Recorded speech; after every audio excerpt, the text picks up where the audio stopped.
75 கடவுள். அதில் ஜாவா சுந்தரேசன் ஒரு அருமையான ஒரு ரோல் கொடுத்தாரு. எனக்கே என்னுடைய பேரை சாம்ஸுக்கு பதிலாக ஜாவா சுந்தரேசன் வச்சிடலாமா அப்படின்ற அளவுக்கு குழப்பம் வர அளவுக்கு அவ்வளோ போகிற இடத்துலலாம் ஐடி ஃபீல்டெலாம் இருக்கிறவங்க அவ்வளோ கொண்டாடுற மாதிரி ஒரு ரோல்.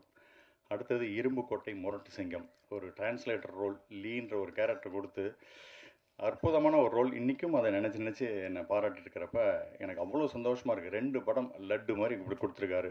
3வது படம் அதையும் தாண்டி இந்த லால் சேட் அப்படின்ற ஒரு கேரக்டர் இந்த 2 விட இன்னும் பேசப்படும் அப்படின்னு நான் நம்புகிறேன். இந்த அற்புதமான ரோல் கொடுத்ததுக்காக சிம்பு தேவன் சாருக்கு என்றென்றும் என் நெஞ்சார்ந்த நன்றிகள். இந்த படத்தோட சில விஷயங்கள்லாம் சொல்லணும்னு ஆசைப்பட்றேன்.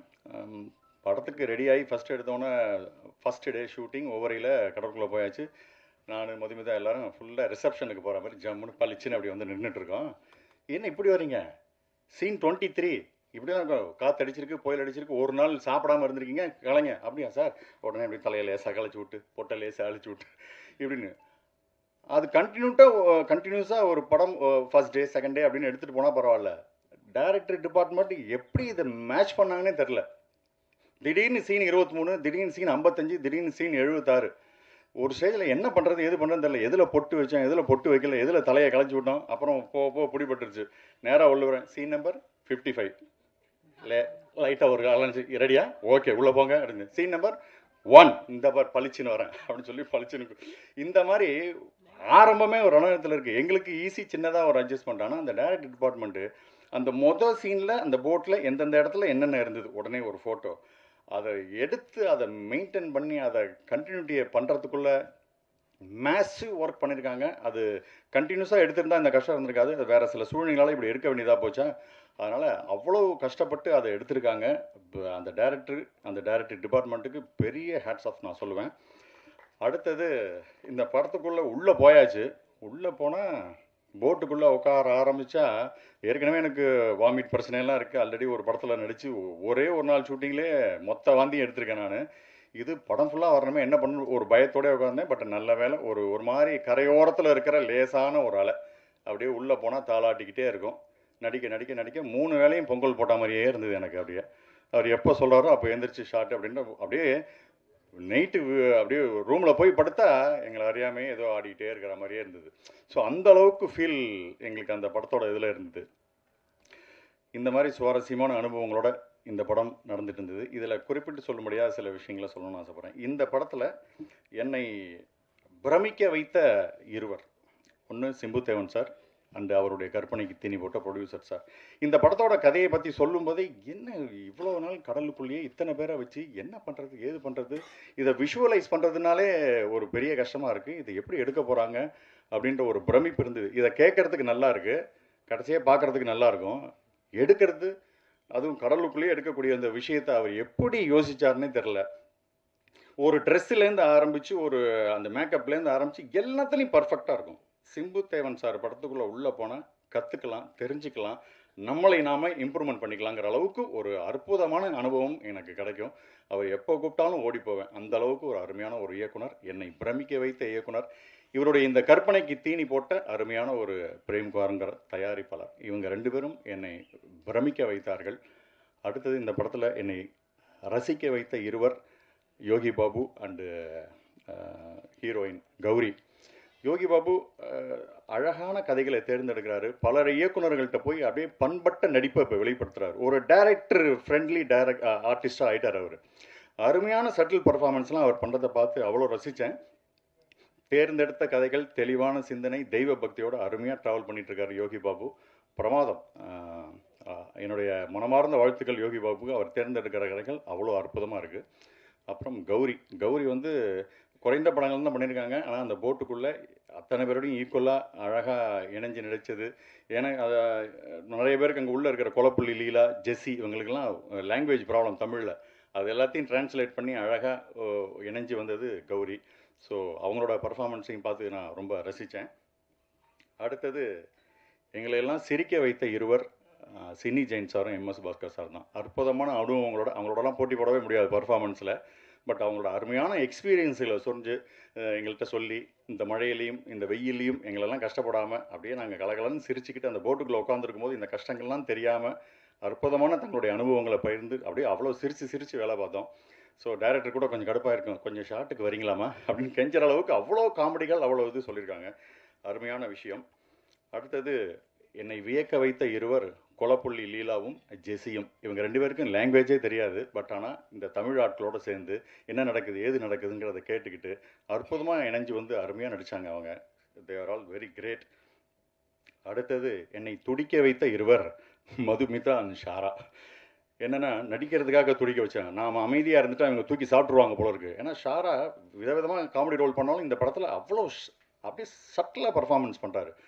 தூக்கி சாப்பிட்ருவார் போல இருக்குது. மதுவா அவங்க கையில் கை குழந்தையோட வந்து அந்த ஸ்பாட்டில் கஷ்டப்பட்டுட்டு இருக்காங்க. இருந்தாலும் ஷாட்டுக்கு ரெடினஸ்மா அப்படி டான் வந்து அப்படி நிற்கிறது என்ன, ஜூட்டாக வந்து நிற்கிறது என்னன்னு, ஐயோ இந்த பொண்ணு தூக்கி சாப்பிட்ரும் போல இருக்கேன்னு சொல்லி இவங்க கூட போட்டு நம்மளை துடிப்போடே வச்சுருந்தது அவங்கன்னு நான் சொன்னேன். அது மிகையில் அற்புதமான நடிப்பை வெளிப்படுத்தியிருக்காங்க.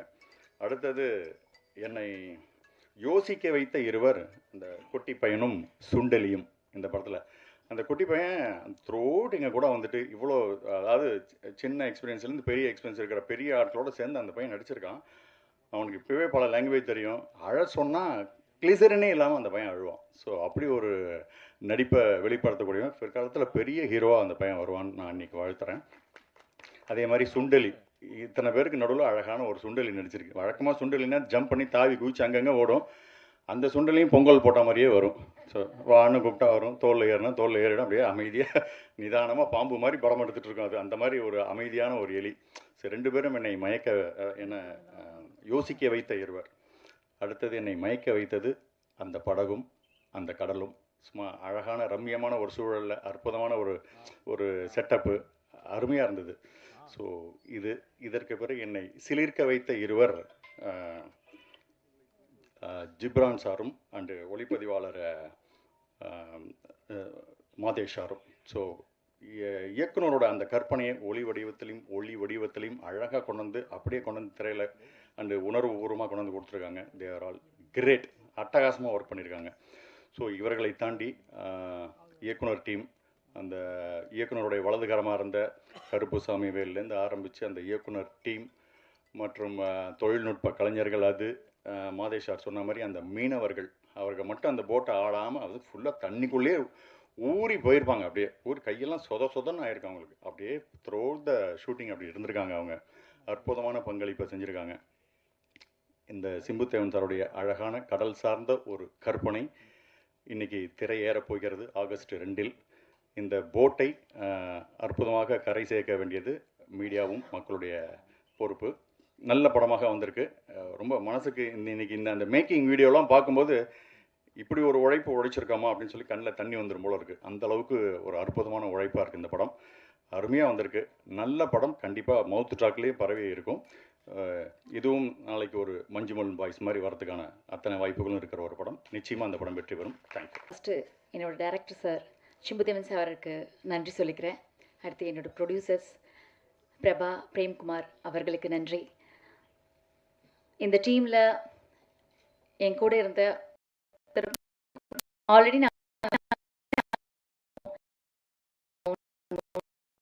ஆனாலும் இந்த படம் வந்து ஒரு பயங்கர ஒரு எக்ஸ்பீரியன்ஸாக இருந்தது.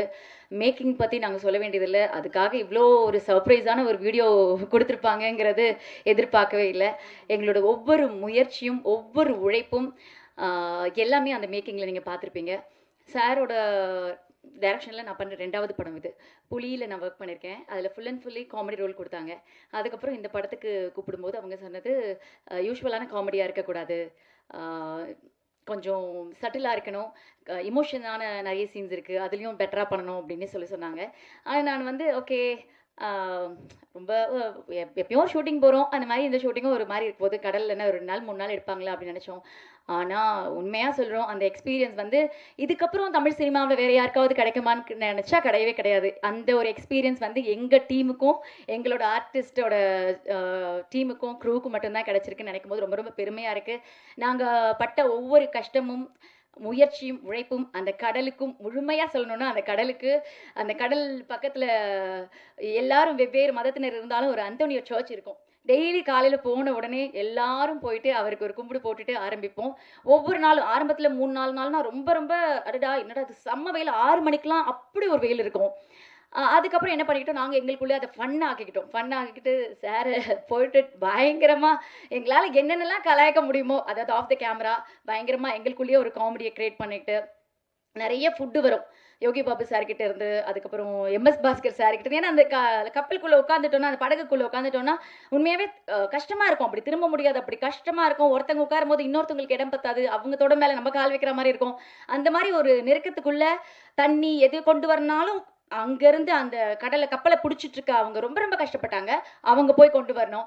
ஸோ அந்த மாதிரி வரும்போது இஷ்டத்துக்கு நல்லா சாப்பிட்டுட்டு, சார் போதுமா, உங்க பிரேக் டைம் முடிஞ்சுதா, எடுக்கலாமா அப்படின்னு சொல்ற அளவுக்கு நாங்க வந்து ஃபன் பண்ணியிருக்கோம். அண்ட் இதுல வந்து அந்த பீரியட் தெலுங்கு பேசுறதுக்கு எனக்கு ரொம்ப ரொம்ப உதவி பண்ணது எம்எஸ் பாஸ்கர் சார். அவர் அந்த கரெக்ஷன்ஸ், அந்த நடிக்கும் போதே அவ்வளோ கரெக்ஷன்ஸு, ஸ்பஷ்டமா பேசணும், இந்த இடத்துல இப்படி பேசணும் அப்படிலாம் சொல்லி கொடுத்தாரு. அண்ட் கௌரி, நான் வந்து நிறைய ஹீரோயின்ஸ் கூட ஒர்க் பண்ணியிருக்கேன். ஸோ ஒரு சிலர் இருக்க மாதிரி ஒரு சிலர் இருக்க மாட்டாங்க. இத்தனை நாள் நம்ம ட்ராவல் பண்ணணும், ஹீரோயின் எப்படி இருப்பாங்கன்னு பார்த்தா ரொம்ப ரொம்ப ஒரு ஹம்பிளான, ரொம்ப ஒரு ஸ்மைலிங் ஃபேஸோட, எப்போ பார்த்தாலும் கௌரியை சிரிச்ச முகமாகவே பார்க்கலாம். அக்ஷத் சின்ன பையன், நாங்களாவது நிறைய படம் ஒர்க் பண்ணியிருக்கோம், அதோட எக்ஸ்பீரியன்ஸ் இருக்கும். ப்ளஸ் வந்து அந்த வெயில வந்து அக்செப்ட் பண்ணிக்கிற அளவுக்கு மனநிலை இருக்கும். அவன் வந்து விளையாடி ஒரு ஸ்கூலுக்கு போகிற ஒரு சின்ன பையன். அவன் வந்து அவ்வளோ ஜாலியாக நான் சார் டைலாக் கொடுங்க சார், சார் நான் டைலாகே பேசல சார், அப்படியெல்லாம் அவன் வந்து கேட்பான். அவனுக்கு அந்த கஷ்டமே எதுவுமே தெரியல. லாஸ்ட்டாக ஒர்க் பண்ண அந்த 38 hours நான் ஸ்டாப்பாக ஒர்க் பண்ணியிருக்கோம். அதுவும் ஒரு நல்ல ஒரு எக்ஸ்பீரியன்ஸ். அண்ட் சாம் சார், நான் நிறைய படங்களில் சாம் சாருக்கு ஜோடியாக நடிச்சிருக்கேன். இந்த படத்தில் நடந்த ஒவ்வொரு எக்ஸ்பீரியன்ஸ், பேசின ஒவ்வொரு மோட்டிவேஷனான வேர்ட்ஸ் எல்லாமே மறக்க முடியாத ஒரு நல்ல அனுபவம். அண்ட் யோகி சார், அவர் கூட, அதாவது எனக்குன்னு ஒரு சின்ன ராசி இருக்குன்னு நினைக்கிறேன். நான் யாருக்கூடயாவது ஜோடியாக நடிச்சா அவங்க ஹீரோ ஆகிடுவாங்க. சந்தனம் சார் கூட ஜோடியாக நடிச்சா அவர் ஹீரோ ஆகிட்டாரு. சூரி சார் கூட ஜோடியாக நடிச்சா அவர் ஹீரோ ஆகிட்டாரு. பாபு சார் கூட நான் எப்போவோ ஜோடியாக நடிச்சிருக்கேன். கடவுள் புண்ணியத்தில் அவரும் ஹீரோ ஆகிட்டாரு. ஸோ அவரோட டிரான்ஸ்ஃபர்மேஷன் பார்க்கும்போது ரொம்ப ரொம்ப நல்லா இருக்கு. மண்டேலாவில் அவர் நடித்த விஷயம், இங்கே நம்ம போட்டில் எல்லாமே ரொம்ப ரொம்ப ரொம்ப ரொம்ப நல்லா இருந்துச்சு. ஸோ அவருக்கு நன்றி. அண்ட் இந்த ஒரு கடுமையான ஒரு போட்டில் வந்து எங்களுக்கு ரொம்ப மனசு ரிலாக்ஸ் பண்ண ஒரு விஷயம்னா ஜிப்ரான் சாரோட அந்த பாடல் தான். அந்த பாடல் வந்து கௌரி மட்டும் இல்லை, எல்லாருக்குமே மனப்பாடம் ஆகிற அளவுக்கு ரசித்தோம். ரொம்ப நல்லா இருந்துச்சு அந்த பாட்டு. கேட்கும் போதும் ஒவ்வொரு தடவையும் இனிமையாக இருக்குது. அண்ட் மாதேஷ் சார், அதாவது டோன், அது இது கடலோட அந்த அது கிளைமேட் சேஞ்சஸ், அது அந்த வேவ்ஸ் எல்லாம் மேனேஜ் பண்ணுறதை விட எங்களோட டோன் பார்த்தீங்கன்னா ஒரு சேஞ்ச் ஆச்சு. போனப்போ ஒரு டோனில் இருந்தோம். எல்லாரும் கேட்டாங்க ட்ரெய்லர்லாம் பார்த்துட்டு, ரொம்ப நேச்சுரலாக இருக்கே. இல்லை, ரிட்டர்ன் வரும்போது உண்மையாகவே நாங்கள் இருந்த டோனே வேறு மாதிரி இருந்துச்சு. தூத்துக்குடி ஏர்போர்ட்டில் ஃபர்ஸ்ட் ஷெடியூல் முடிச்சு ரிட்டர்ன் போகிறோம். அப்போ வந்து மாஸ்க் தான் போட்டிருந்தேன். அங்கே வந்து செக் பண்ணுறாங்களே, மாஸ்க் எடுக்க சொன்னோடனே ஒரு லேடி போலீஸ் வந்துட்டு, மேடம் ஐயோ என்னாச்சு மேடம் உங்களுக்கு, ஏன் இப்படி ஆயிட்டீங்க அப்படின்னு கேட்டாங்க. எனக்கு ஒரு நிமிஷம், எல்லாரும் கூட இருக்கிறவங்க வந்து எனக்கு தெரியும் எல்லாரோட ஸ்கின் டோனும் மாறிடுச்சு அப்படின்னு. அதில் வந்து நான் ரொம்ப பேடாக இருந்தேன்னு எனக்கு தெரியும். ஆனால் இவங்க யாருமே வந்து நல்லா இருக்கு நல்லா இருக்கு நல்லா இருக்கு அப்படி சொல்லிட்டே இருந்தாங்க. அவங்க கேட்ட உடனே அடடா என்ன அப்படின்னு, முதல்ல போயிட்டு டாக்டரை பாருங்க மேடம் அப்படின்னு நான் சொன்னேன். இல்லைங்க, ஒரு ஷூட் போயிட்டு வரோம், அதனால தான் இப்படி ஆச்சு அப்படின்னு சொல்கிற அளவுக்கு. பட் அப்போ அது வந்து கொஞ்சம், ஏன்னா பெண்கள்னாலே ஒரு அழகு ரொம்ப முக்கியம்னு உங்களுக்கு தெரியும். அப்படி இருக்கும்போது இதெல்லாம் நாங்கள் ரொம்ப மேனேஜ் பண்ணி எல்லாருமே நிறைய எஃபர்ட்ஸ் போட்டிருக்கோம். ஸோ இந்த படம் ஆகஸ்ட் 2ஆம் தேதி வருது. உங்கள் எழுத்துக்கள், உங்களோட வார்த்தைகள் எல்லாமே எங்களுக்கு வெற்றியை தரணும். தொடர்ந்து இந்த மாதிரி சார் நிறைய படங்கள் டைரக்ட் பண்ணணும், நாங்கள் அவங்க படத்தில் நடிக்கணும். ஸோ எல்லாரும் ஆகஸ்ட் 2ஆம் தேதி படம் பார்த்துட்டு உங்களோட நல்ல கருத்துக்களை சொல்லுங்கள். தேங்க்யூ. சில படங்கள் மட்டும்தான் கஷ்டப்படாமல் ஒர்க் பண்ணியிருக்கேன். அரையன் 305 கடவுள் கஷ்டம் இல்லை, ஒரு கன்னியும் 3 களவாணிகளும் அதில் கஷ்டம் இல்லை. ஆனால் இரும்புக்கோட்டை முரட்டு சிங்கம் ஆகட்டும், இந்த படமும் ஆகட்டும், இரும்புக்கோட்டை முரட்டு சிங்கத்தில் மேக்சிமம் குதிரை, இந்த படத்தில் போட்டு. அது ஒரு நல்ல தம்பி சொன்ன மாதிரி என்னன்னு கேட்டிங்கன்னா, அந்த கடலை கணிக்க முடியவில்லை. திடீர்னு கம்மியாக இருக்குது, திடீர்னு தண்ணி ஜாஸ்தியாக இருக்குது, திடீர்னு அலை அடிக்குது, நிற்க முடியல, உட்காந்துருந்தா கூட முதுகெல்லாம் வலிக்குது. அந்த அளவுக்கு ஒரு கஷ்டப்பட்டு, அது அவங்க ஈஸியாக சொல்லிட்டாங்க, இந்த மாதிரி வந்து டேபிளில் உட்காந்து எழுதுறது ஈஸின்னு. எழுதுறது ஈஸின்னாலும் தோணணும் இல்லையா, தோன்றது கஷ்டம் இல்லையா. தோன்றதை எழுதி அதற்கு போய் லொக்கேஷன் எல்லாவற்றையும் பார்த்து காட்சிப்படுத்தி எங்களை மாதிரி இம்சைகளையெல்லாம் ஒன்றா சேர்த்து அந்த மாதிரி வந்து கொஞ்சம் நேரம் விளையாடாமல் இருங்களேன், ஷார்ட் எடுத்துக்கலாம் அப்படின்னு சொல்கிற அளவுக்கு நாங்கள் எல்லோரும் ஜாலியாக இருந்தோம். ஷூட்டிங் போன மாதிரி வந்து இருந்தாலும் நாங்கள் வந்து ஒரு ஃபேமிலியோடு டூர் போன மாதிரி தான் இருந்தது. முக்கியமாக சொல்லணுன்னாக்க சாம்ஸு, அதுக்கப்புறமா மதுமிதா, கௌரி, அப்புறம் அந்த சின்ன குழந்தை அந்த பையன், மச்சான் சின்னி ஜெயந்த், தம்பி யோகி பாபு, எல்லாருமா நாங்கள் போயிட்டு வந்து அந்த போட்டில் இருந்துக்கிட்டு ஒரே இது எங்கேயும் நகர முடியாது. அது உள்ளே இருக்கும், இறங்கி போகிறதுக்கு என்ன தண்ணியில் இறங்கி போகிறதுனாக்க எப்படி அப்புறம் ட்ரெஸ்ஸு நனைஞ்சு போயிடும். அந்த மாதிரி எல்லாம் கஷ்டம் இருக்குது. அலையடிச்சதுனாக்க ட்ரெஸ்ஸு நனைஞ்சிரும். எனக்கு வந்து இன்றைக்கி வந்து தம்பிக்கிட்ட ஆஃபீஸில் பேசிக்கிட்டு இருக்கும்போது ஒரு கேரக்டர் சொல்லி, இந்த கேரக்டர் நீங்கள் நடிச்சிருக்கீங்களா? நாங்கள் இல்லை அப்படின்னு நான் ஒரு கேரக்டர் சொல்லி எனக்கு அதுதான் பிடிக்கும் அப்படின்னேன். இல்லை அப்படி இல்லை, உங்களுக்கு பிடிக்கிறதுங்கிறது இல்லை, நீங்கள் வந்து எந்த கேரக்டராக இருந்தாலும் நீங்கள் ஏற்று நடிக்கணும் அப்படின்னாங்க. அந்த மாதிரி இதில் வந்து எனக்கு அவர் சொல்லும் பொழுது நான் வந்து யாரை என்னுடைய குருநாதராக நான் நினைத்திருக்கிறேனோ அவருடைய சீடனாகவே நடிக்கக்கூடிய ஒரு கேரக்டர். அது படம் பார்த்துக்கோங்க, படம் பார்த்துட்டு சொல்லுங்கள்.